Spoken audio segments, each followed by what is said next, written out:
지난 송구영신 예배를 드리면서 책을 한 권 소개시켜 드린 적이 있습니다. 트렌드 코리아 2025년에 맨 마지막 주제어인 원포인트 업이라는 단어를 한번 말씀을 드린 적이 있습니다. 혹시 못 오신 분도 있고 못 들으신 분도 있어서 다시 한번 소개시켜 드리는데요. 제가 매년 한 해를 준비하면서 읽는 책 중에 하나가 트렌드 코리아라는 책인데, 아프니까 청춘이다라는 책을 쓰신 김남도 교수님이 쓰신 책입니다. 사람들의 소비 패턴을 분석해갖고 내년에 어떤 일이 일어날지에 대해서 미리 예측하는 책입니다. 이 책에서 2025년을 제안하면서 맨 마지막으로 제안했던 것이 원포인트 업이었습니다. 원포인트 업이라는 단어를 풀어서 이야기하면 한 단계 더 나은 삶을 살라는 거예요. 그런데 여기에 마지막 키워드로 원포인트 업을 이야기할 때에 20대, 30대, 40대의 85%가 자신의 커리어에 고민이 있고, 그리고 그것을 한 단계 발전시키고 싶어 한다. 그런데 이 발전이라는 것이 이전의 것과 다르다라는 거예요. 예전에는 우리가 성공지향적으로 살면서 우리 모두가 이렇게 살면 성공할 수 있습니다 라는 관점을 제시했다고 하면, 이제는 20, 30, 40대의 원포인트 업이라고 하는 것은 각자 자신만의 롤모델이 따로 있는 거죠. 예전에는 성공한 사람, 이병철 회장, 그 다음에 정주영 회장, 김우중 회장, 세상은 넓고 할 일은 많다, 이런 책들을 읽으면서 꿈을 키웠다고 한다면, 이제는 그렇게 가는 것이 아니라 나다운 성공에 초점을 맞춰 놓고 있더라.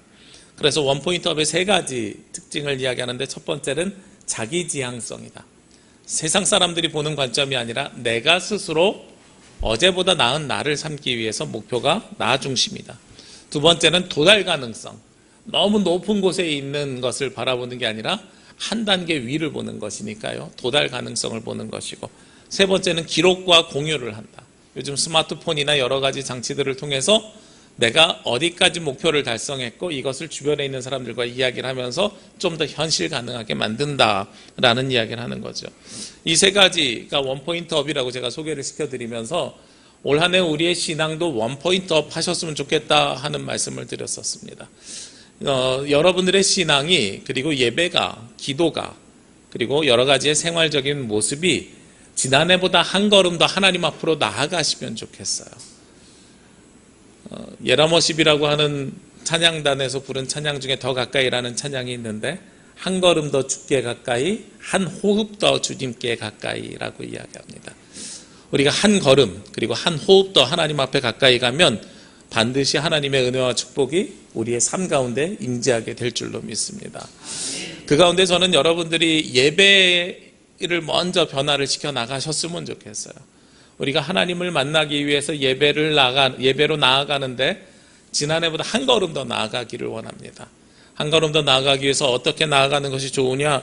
제가 그래서 한 달에 하나씩 실천 과제를 제안하겠다고 말씀을 드렸는데, 오늘 주보를 보시면, 자세히 보시면 맨 밑에 부분에 뭐가 있냐면요, 광고에 10분 더 먼저 하나님 만나기라고 써놨어요. 우리 일찍 오셔가지고 주방에서 혹은 성가대로 여러 가지 모양으로 섬기시는 분들이야 당연히 예배 전에 미리 오시지요. 그런데 어떤 때 보면은 예배를 시작할 때 맞춰서 오시는 분도 있고 시작한 다음에 오시는 분도 있고 여러 모양들이 있단 말이죠. 우리 2월달 한 달 동안은 한 가지만 실천해 봅시다.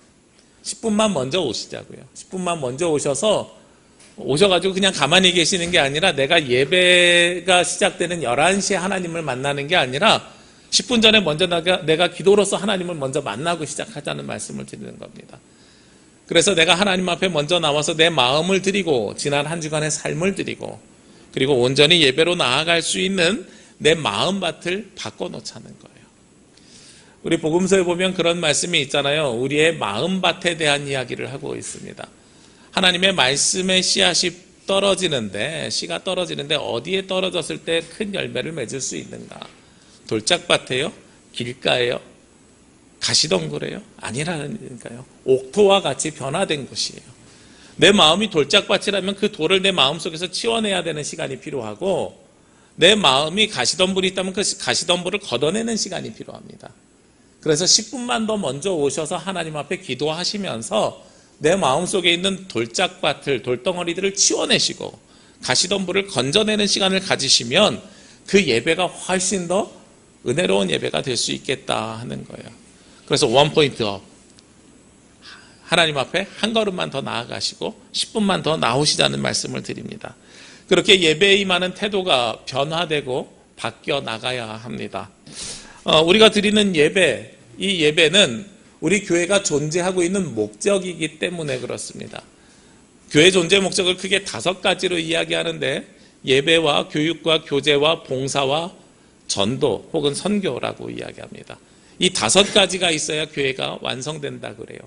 지난주에 제가 교회에 대해서 말씀을 드리면서 그렇게 말씀드렸죠. 교회는 건물이 아니라 하나님으로부터 부름받은 사람, 예수 그리스도를 우리의 주라고 고백하는 사람, 부르는 사람들이 모여있는 곳이다. 그래서 교회는 건물이 아니라 사람이다, 모여있는 공동체다라는 말씀을 드렸어요. 그런데 이 교회의 존재 목적은 릭 워렌 목사님을 비롯해서 많은 사람들이 이야기하는 교회론적인 가치거든요. 교회가 이렇게 하나님으로부터 부른 사람들이 모여가지고 예수 그리스도를 고백한 사람들이 모여가지고 무엇을 해야 되는가? 5가지라는 거예요. 예배를 드리고, 그리고 교육, 훈련을 하고, 서로 교제를 나누고, 그리고 봉사를 하고, 교회를 위한 봉사입니다. 세상의 봉사 아니에요. 제가 그 구별해드렸죠. 세상으로 나가서 하는 건 우리가 뭐라고요? 선교한다고요. 네. 이 5가지가 있어야 교회가 그 역할들을 충분히 감당해 나가는 거예요. 예배와 교육과 교제와 봉사와 선교. 근데 제가 말씀을 준비하면서 보니까요, 교육과 교제와 봉사와 선교는 다른 곳에서도 하는 일이에요. 생각을 해보시자고요. 사람들이 모여있는 곳이 교회입니다. 근데 이 모여있는 곳 속에서 예배가 빠져있고 서로 즐겁게 교제를 나누는 거예요. 어디서도 해요. 친구들과의 모임, 동창회, 친목회, 어디서든지 할 수 있는 겁니다. 그리고 요즘 성장하는 교회들의 특징이 셀 모임을 해요. 목장 모임이라는 걸 해요. 거기에서는 말씀을 나눈 다음에 이어서 뭘 나누냐면 자신의 삶도 나눠요. 지난 한 주간 내가 있었던 이야기들. 교회가 아닌 곳에서도 삶 나눔은 합니다.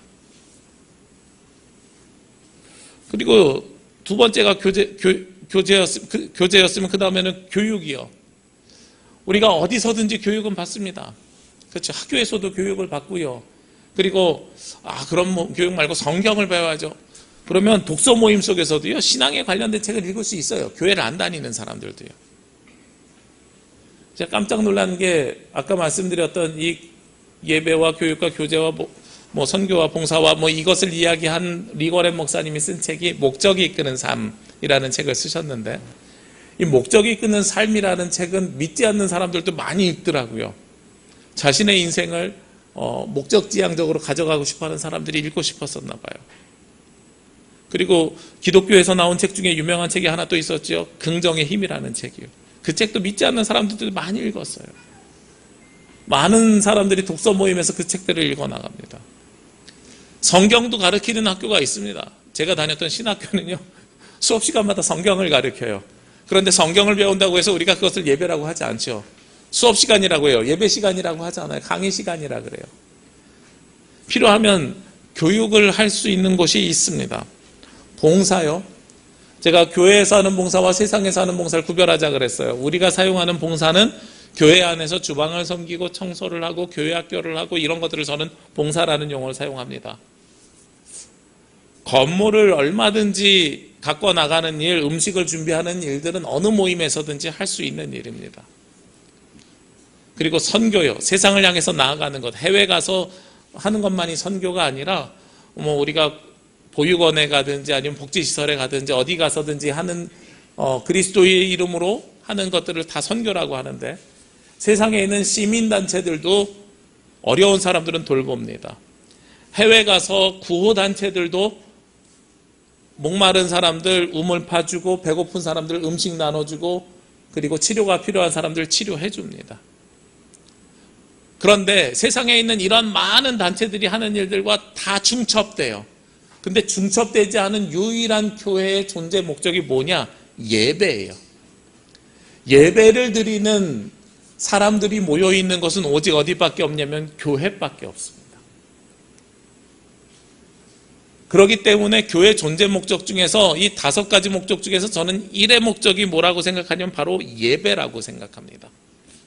그래서 여러분들이 교회에 나오고 신앙생활을 해나가고 하나님 앞에 부름받아서 하나님의 이름으로 예수 그리스도를 만나고 예수 그리스도의 이름을 고백하고 나의 영적인 삶을 바꿔나가기를 원하신다면 가장 먼저 우리 가운데 세워져야 되는 것이 무엇이냐?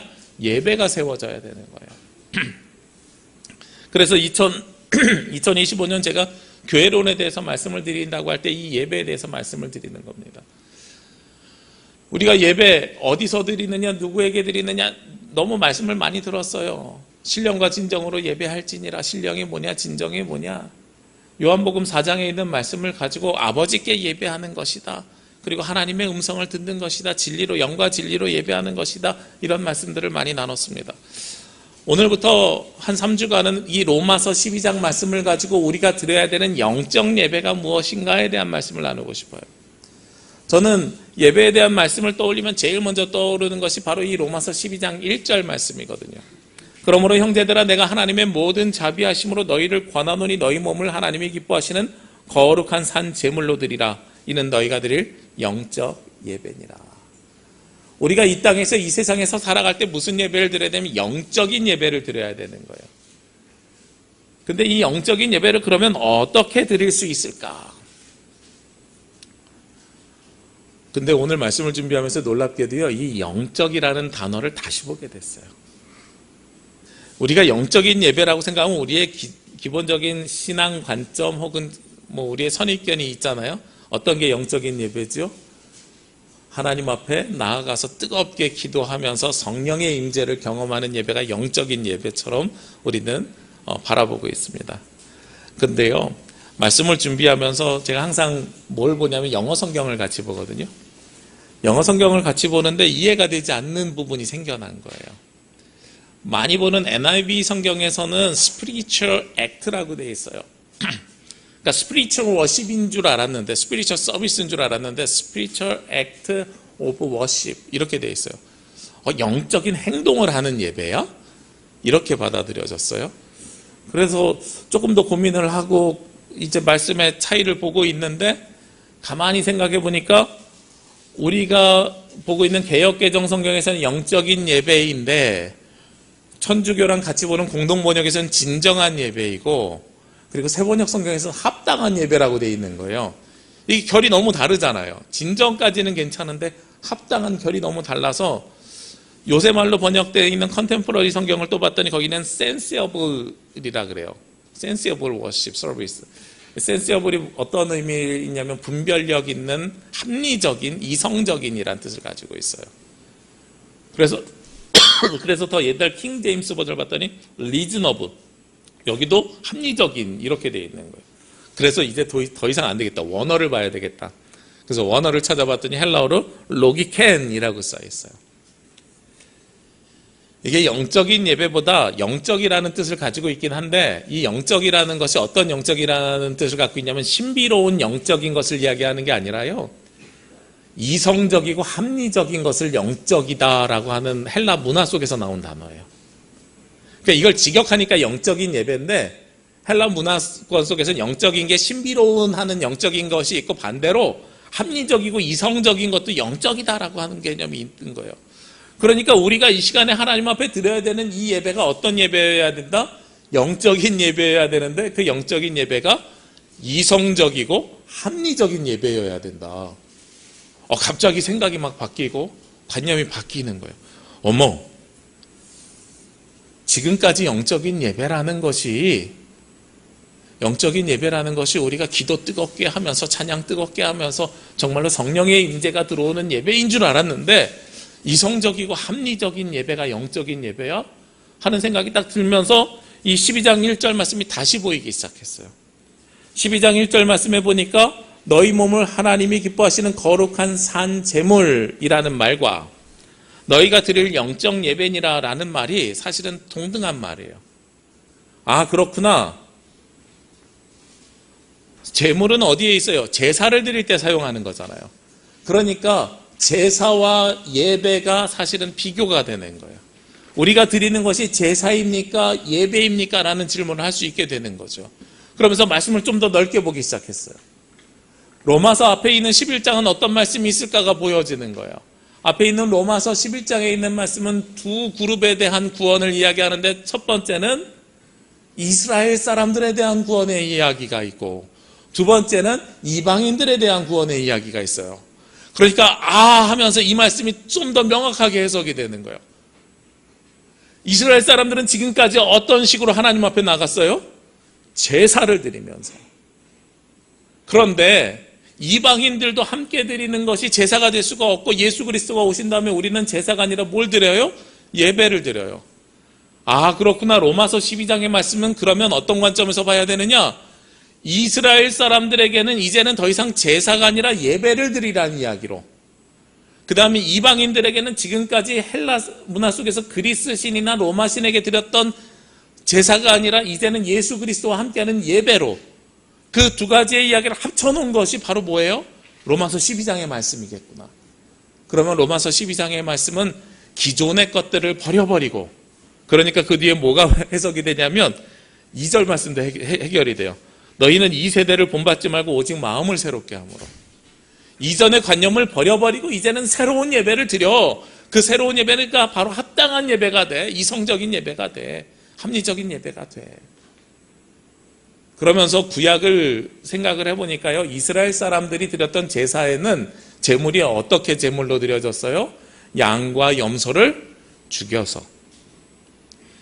제사에 올라가는 제물은 죽은 것이 올라갑니다. 그런데 오늘 영적인 예배를 드리라고 하면서 뭘 드리라 그래요?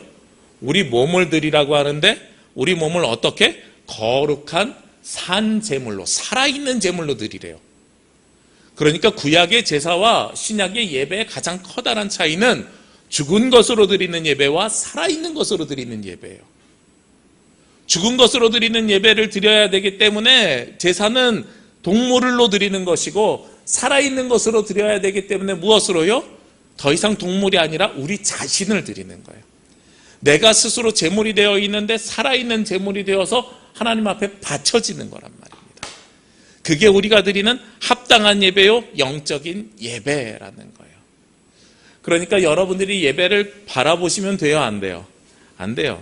늘 말씀드리지만 예배는 보러 오는 것이 아니라 드리러 오는 거예요. 여러분 자신을 거룩한 산 제물로 드리러 오시는 겁니다. 살아있는 우리를 하나님 앞에 드림을 통해서 생명이 드려지고, 그리고 그 생명을 드림을 통해서 우리에게 또 다른 생명이 우리 가운데 오게 되는 거죠. 이전의 관점을 버려버리시자고요. 마음을 새롭게 함으로 예배를 다시 바라보시자고요. 우리의 예배는 죽은 것으로 드리는 예배가 아니라 살아있는 것으로 하나님 앞에 드리는 예배가 우리가 드리는 예배입니다.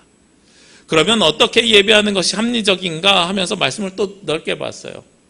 우리는 로마서 12장 1절과 2절 말씀이 너무도 유명해서 이 두 절만 가지고 말씀을 나눴는데, 제가 보니까 로마서 12장에 전체에 있는 말씀이 이 두 절을 부연 설명해 주는 거더라고요.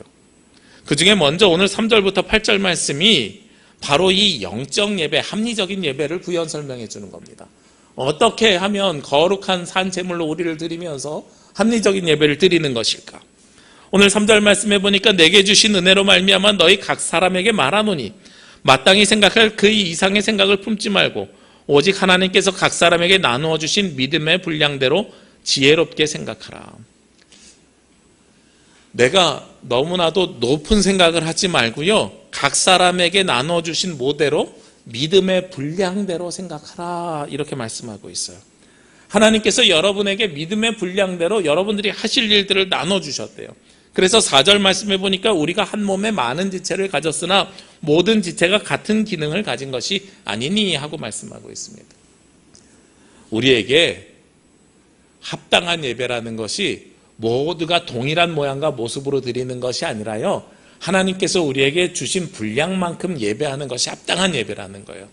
그리고 그만큼 우리가 하나님 앞에 드리는 것이 거룩한 산 제물로 드리라는 것입니다. 제가 여러분에게 늘 그런 말씀을 드립니다.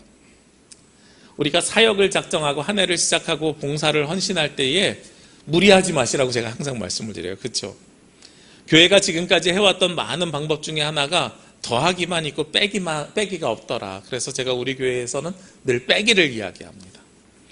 여러분에게 교회 헌신하고 봉사하는데 청소하시는 것만 예를 들어도 1년에 한 번밖에 내가 할 자신이 없은 분들은 1년에 한 번만 하셔도 된다고 말씀드렸어요.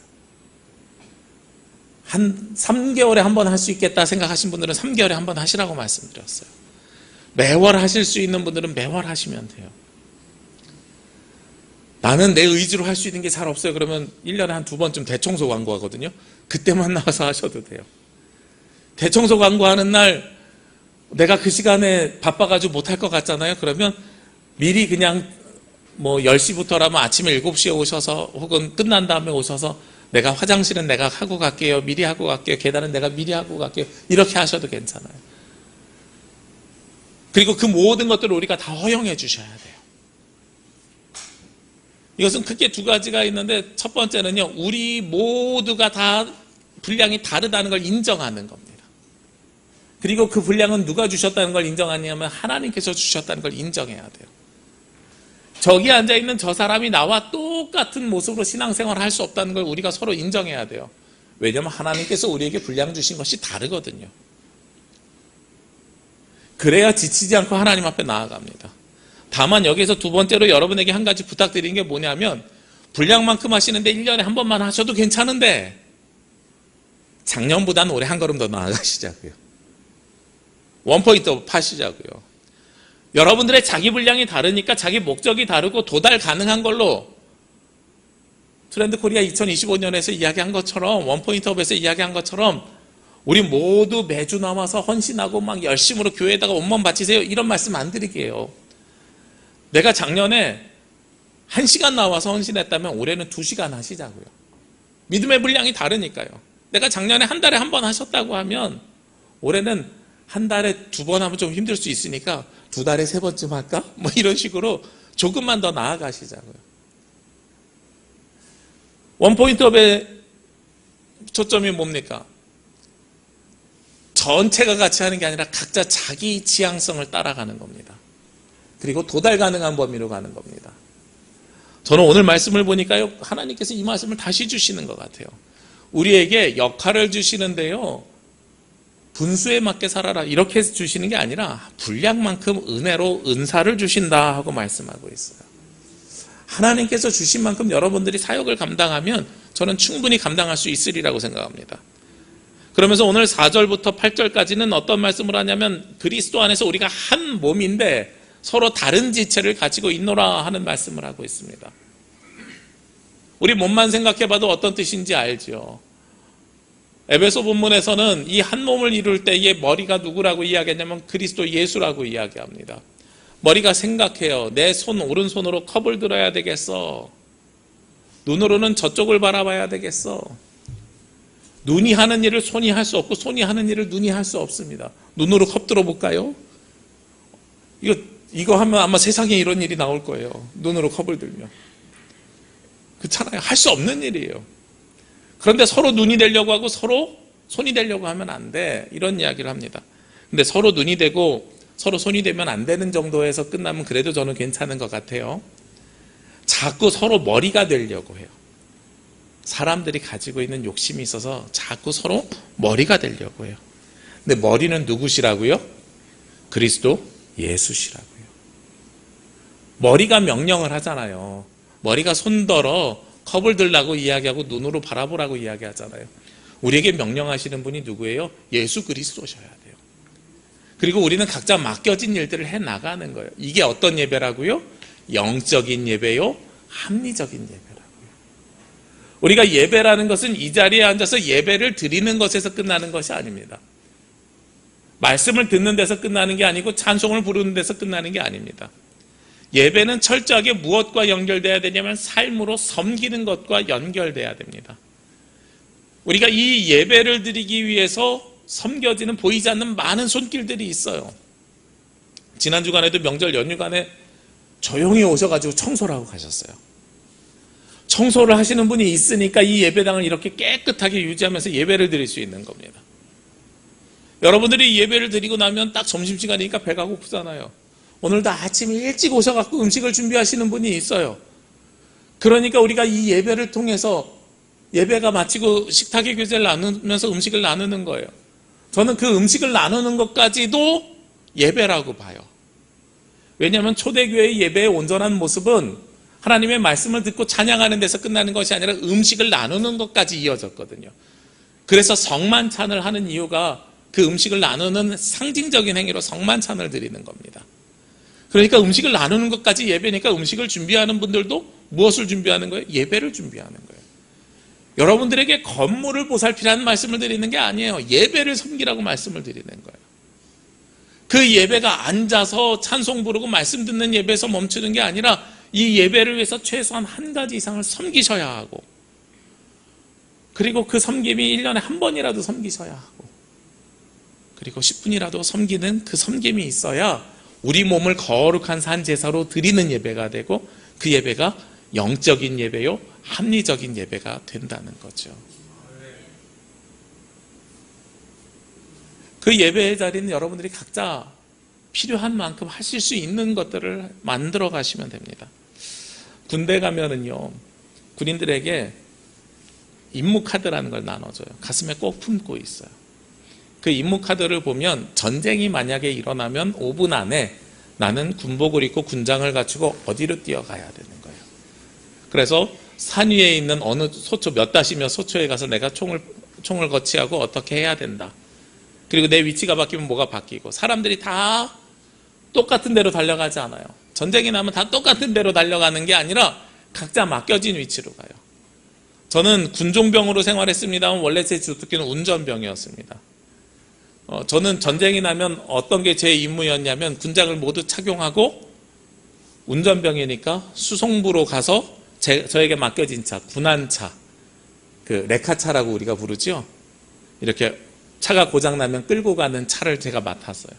그 차에 시동 걸고 대기하고 있는 게 제 위치예요. 어떤 사람은 부식 창고 가서 음식을 준비하고요. 어떤 사람은 그것을 배송할 수 있는 또 다른 트럭을 가서 준비하고 있습니다. 각자 맡겨진 곳에 가서 유기적으로 그 역할을 감당해내야 그 일들을 잘 해낼 수 있는 거예요. 마찬가지예요. 하나님 앞에 예배 드리는 것도 마찬가지입니다. 우리가 예배라고 하는 것은 말씀과 찬양과 이것에 한정되어 있는 것처럼 보이지만 오늘 5절 말씀 이하에 보면 이와 같이 우리 많은 사람이 그리스도 안에서 한 몸이 되어 서로 지체가 되었느니라 하면서 6절에 우리에게 주신 은혜대로 받은 은사가 각각 다르니 혹 예언이면 믿음의 분수대로. 성경에서 나오는 예언 어떻게 해석하는 게 좋다고 말씀드렸지요? 예언이라고 하면 내일 비가 올까요 안 올까요? 이게 예언이 아니라고요. 성경에서 나오는 예언은 대부분 예언자들이 하나님의 말씀을 선포하잖아요. 그러니까 지금으로 이야기하면 설교하는 것이라고 여러분들이 생각하면 돼요. 그러니까 설교하는 것이면 믿음의 분수대로, 혹 섬기는 일이면 섬기는 일로, 가르치는 자면 가르치는 일로, 혹 위로하는 자면 위로하는 일로, 구제하는 자는 성실함으로, 다스리는 자는 부지런함으로, 긍휼을 베푸는 자는 즐거움으로 할 것이니라. 여러분들이 어느 자리에 있든지 간에 그 자리에서 그 역할들을 감당하시면 돼요. 저는 이 여러 가지 역할들 중에요, 긍휼을 베푼다는 것이 다른 이들을 돕는 역할 중에 하나인데 의무로 하지 말고 즐거움으로 하래요. 성경에 얼마나 지혜롭게 쓰여져 있어요. 가르치는 자는 가르치는 일로, 이거 당연한 일처럼 느껴지잖아요. 긍휼을 베푸는 자는 긍휼한 마음으로 이렇게 나와야 되는데 즐거운 마음으로 하래요. 우리가 어떤 마음 자세로 해야 되는지도 오늘 성경에 나와 있는 거예요. 그렇게 하는 것이 어떤 예배다? 영적인 예배이고 합리적인 예배이다. 그리고 그렇게 하는 것이 우리 몸을 거룩한 산 제사로 드리는 예배라는 것이죠. 우리가 이 땅에서 살아가면서 하나님 앞에 예배 드리는 것이 제1의 목적이어야 됩니다. 아까 말씀드렸던 것처럼 다른 단체들에서 교육도 하고 교제도 하고 봉사도 하고 선교도 합니다. 이 일의 목적이 없으면 우리는 교회로서의 존재 가치가 사라집니다. 간혹 우리 교회선 그런 일이 없는데 다른 단체에 가면 그런 제가 말을 들은 적이 있어요. 그래도 우리가 교회에서 모였으니까, 그리고 목사님 모셨으니까 일단 예배는 드리고 시작합시다. 일단 예배는 드리고 시작합시다가 아니고요, 교회에서 모이는 어떤 모임이든지 간에 모임은 예배를 드려야 그 모임이 완성되는 겁니다. 예배를 먼저 드려야 그 모임이 시작점이고 예배를 드려야 그 모임이 완성되는 겁니다. 혹여 말씀을 전하기가 어려우신 상황이라면 말씀을 같이 읽고 3분 묵상하는 것으로도 대신하실 수 있습니다. 저는 그렇게라도 모임을 이어가셨으면 좋겠어요. 그래서 예배가 없으면 그 모임은 교회의 모임이 아니다. 그래서 앞으로 우리 신도회들도 모이시잖아요. 그러면 신도회 총회를 할 때에도 제가 큰 교회에서 이렇게 부목사로 사역할 때는 12월, 1월 되면 아주 바빴어요. 왜 바빴냐면 목사님 설교해 주세요 하면서 거기에는 여신도회가 한 10개, 12개 뭐 이렇게 되니까 1여신도회, 12여신도회 하면 부목사들끼리 나눠요. 막 어떻게 나는 주보 광고 보고 몇 시에 있대, 몇 시에 있대. 저 3부 예배 인도인데 그럼 3부는 이 목사님 빠지고 뭐 김 목사님, 박 목사님 이렇게 하십시다. 그러면 이제 막 시간을 10분 단위로 정해요. 1여신도회 10시, 2여신도회 10시 10분 이렇게 해서 막 다니면서 말씀 전하고 시작을 해요. 근데 그렇게 해도 됐지만 그렇지 않더라도 남신도회, 여신도회 모이시면 회의하기 전에 함께 찬송하시고, 그리고 오늘 말씀 로마서 12장 1절과 2절입니다. 같이 읽으시고 3분 묵상하겠습니다. 묵상하시고 주기도문 하시고 그리고 나서 모임을 시작하시는 것이 합당하다. 교회에서 모이는 모든 모임은 예배가 우선이 되어야 된다. 우선이 아니라 예배가 필수적인 요소이다. 우리가 재직회나 뭐 이렇게 서기해 보신 분들은 아시겠지만 회의록에 보면 맨 위에 뭐가 쓰여져 있냐면 찬송과 말씀과 기도가 쓰여져 있어요. 회의록에도 그게 쓰여져 있어요. 왜 그게 쓰여져 있냐면 우리가 회의를 할 때에도, 공동회의를 할 때에도, 재직회를 할 때에도 예배가 우선이거든요. 근데 우리 교회에서는 재직회 할 때 재직회 시작합니다 하면서 제가 찬송은 부르는데 설교 안 하잖아요. 왜 안 하냐면 오전에 드린 주일 예배로 가름하기 때문에 그런 거예요. 주일날 드리는 예배가 있으니까 그 예배 본문을 그대로 기록하고 공동회나 이럴 때 기록하고 진행합니다. 그래서 여러분에게 부탁드리는 것은 우리 교회에서 모이는 모든 모임은 예배가 의무이고 필수이다. 그리고 그 예배를 우리가 꼭 섬겨내셔야 합당한 예배를 드리는 것이다 라는 거예요. 올 한 해 우리가 살아가시면서 이 예배에 대해서 갖는 생각을 원 포인트 업 하시자고요. 제가 이번 달에는 10분 먼저 오기를 말씀드릴 거고요. 3월 달에는 한 칸 앞에 앉기를 말씀드릴 겁니다. 이런 식으로 구체적으로 우리가 하나님 앞으로 나아갈 수 있는 실천 방안들을 매월 하나씩 제안해 드리려고 합니다. 그래서 우리의 삶이 조금씩 변화되는 걸 또 한번 경험해 보시자고요. 그래서 내가 하나님 앞에 예배 가운데 한 호흡 더 한 걸음 더 나아갔을 때, 그러면 연말쯤 되면 하나님께서 내게 주신 은혜가 어떻게 바뀌었는지를 우리가 또 세워볼 수 있을 것 같아요. 우리가 그렇게 한 해를 준비해 가고, 그리고 한 걸음씩 하나님 앞에 나아가고, 그리고 하나씩 하나님 앞에 나아갈 때에 우리의 영적인 예배가 완성이 될 줄로 믿습니다. 우리 2025년 한 걸음 더 주님 앞에 나아감을 통해 거룩한 산제물로 여러분을 드리시고 그 제물로 드려짐이 영적인 예배가 되시기를 주님의 이름으로 기도합니다. 함께 기도드리겠습니다.